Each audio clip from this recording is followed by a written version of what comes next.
Welcome to the Direct Farm Podcast, the weekly listen for farm selling direct. We'll talk about the 4 levers for farm success, which are quality, brand, price, and convenience. We'll hear from outside industry experts and producers like you to delight your customers, save time, and to increase your direct farm sales and business. We're glad you're here. Welcome to the Direct Farm Podcast. I'm Kyler. I'm Joe. And we recently wrapped up the Direct Brand Conference. If you're new here to the podcast, the Direct Farm Conference is a quarterly event that Barn to Door hosts for free to help farms better grow and manage their direct farm business. We cover each of the 4 levers for farm success: quality, brand, price, and convenience. And this past conference, we focused specifically on brand. If you weren't able to attend, you can watch the sessions at directfarmconference.com. And today, we're going to recap a few of our favorite moments from the brand conference. And just to kick things off, we're going to talk a little bit about our keynote speaker, Saul Spady. Saul Spady is the 3rd generation of a family-owned business here in Seattle, Dick's Drive-In, and also the creative director of the marketing agency Creative Empowerment. And he helps businesses like Dick's tell their stories. Yeah, I think one thing that makes Dick's Drive-In unique is just their connection to community too. Is not just the fact that their logo is kind of on everything that they have in terms of their restaurant and their offerings and their bags and everything, but everyone knows what Dick's does in the community. And I think that's what really makes people come back to them week after week and month over month. Yeah. We're going to hear a little bit from 5 steps to building an iconic local brand with Saul Spady. So what has been the secret for Dick's when it comes to competing in a commodity market to distinguish your brand? So it's weird. There's 2 things, and I would say some of the family would joke, and this is kind of the old school first generation founder level, is you do the same thing and you never change, right? We didn't take credit cards until 10 years ago. I would say, as the younger side of it, who is really focused on trying to push out there and reach new customers, it's about telling your story really well and being willing to push it out there. And so I would say if you're going to take the magic of Dick's Drive-In's brand, it's 2 things. It's this operational commitment to our values. Yep. And then it's this really creative commitment to tell our stories. And I want to jump to those values because they're my grandfather's values. So it was 1, you have to make a profit. Yeah. Number 2, and my grandfather was really committed to this. He's the first in his family to go to college. He went on the GI Bill.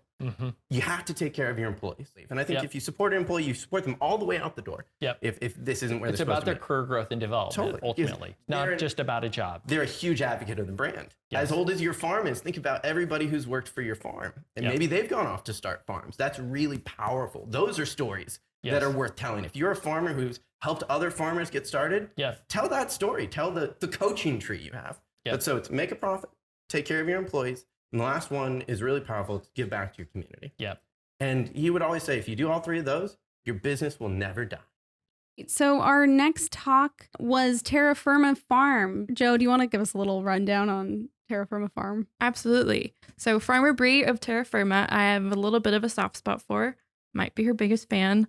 When I started Barn to Door, I was with the design team, and I actually had the pleasure of working with Bree and making her website and her email templates. So I've kind of got to see her grow with the company here for the past year or so, and it's been an absolute pleasure. So to see her speak at Direct was just great to really talk about how she's built her brand with Terra Firma Farm Creamery, which is located in Connecticut. And her talk really harps on that fact that not only is your branding your brand, but who you are and what you represent is also who your brand is. So we'll let her talk a little bit about that in connecting with community and growing a farm brand. So we went completely online and started our home delivery a little over a year ago now. There was a lot of requests from customers when COVID hit. Can you please deliver? Would you do curbside pickup? And we weren't set up for that in the beginning. So finding a platform that worked was really important. And it was a huge struggle in the beginning. So we started with 1 day a week, we were going to do home deliveries, and 1 day a week, we were going to do curbside pickups. We had a horrible platform online. We had to individually go through every order and put it where it was supposed to go and on, what day it was going to get delivered. And then we would take all of these paper receipts and then try and make a route for them. And it was a complete disaster. There was orders that were getting missed. And that was not what you wanted the customers to see. So we did some research and we found Barn to Door. And that's when we switched over to using them So Barn to Door has been probably the best business decision I have made in the last 17 years of my life. Adding in Barn to Door has not only saved me time and saved me money and helped me grow, I think it makes it super easy for our customers to learn about Terra Firma, feel connected to Terra Firma, and then place their order. And so it's been a great way for us to stay in touch with our customers and to kind of change from being a face to face conversation to being an online presence. And I think that that's really important because you still want to carry over who you are when you go online. And so Barn to Door has made it easy for us to share the story of Terra Firma and to share the updates that we have going on and to keep our, our beautiful logo and our beautiful brand and our beautiful philosophies all the way across the board. So for our next talk, we're going to talk about unconventional acres. Yeah, Ben and Mel of Unconventional Acres are in Wisconsin. And I think that their story is very interesting because they not only, got to farming unconventionally, but they farm on a really unconventional piece of property.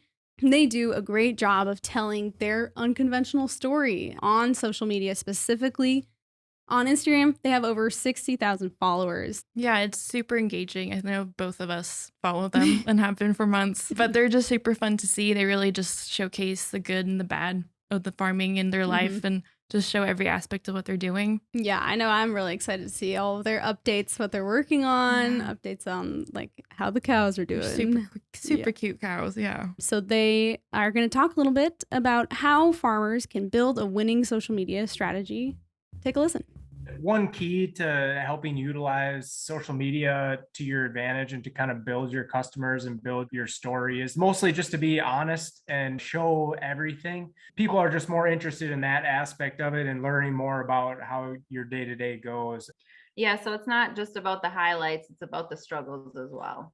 And I think that's useful too, because other people might have a solution for you. And truthfully, more people respond to the stories that are kind of crazy, and they want to see kind of that inside of what your life really is like and how you create the products that you're trying to market. One thing to think about when you scroll through Instagram or any of the social medias is what do you focus on? What interests you?